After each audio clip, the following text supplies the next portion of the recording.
అయ్యప్ప స్వామి వారికి 18 అవతారముల దేవాలయాన్ని Brahmasri doctor yes Chandramouli గురుస్వామి గారు 2016 నవంబర్ 9వ తారీఖున జీవలింగేశ్వర స్వామి సన్నిధానం జీవకోణ తిరుపతిలో నిర్మించి సమాజానికి అంకితం ఇచ్చారు. ఇది చాలా గొప్ప క్షేత్రం అండి.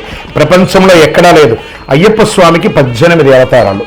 అతి త్వరలో అదే దేవాలయంలో 27 నక్షత్రాలకు అశ్విని పర్యంతం మీనం వరకు మన రేవతి వరకు అభిజిత్ నక్షత్రం వరకు 28 నక్షత్రాలకి ఒక దేవాలయం కట్టబోతున్నాం. ఇంకనూ 54 అడుగుల శనీశ్వర భగవానుని ప్రతిష్ఠ చేయబోతున్నాం. ఇది ఒక చిన్నపాటి అడవి ప్రాంతంలో ఉంటుంది, కానీ సిటీలోనే ఉంటుంది. కపిలతీర్థం అక్కడ అలిపిరి కపిలతీర్థం జీవకోన ఎయిర్పోర్ట్ వరకు ఒకటే కొండ కింద అనమాట.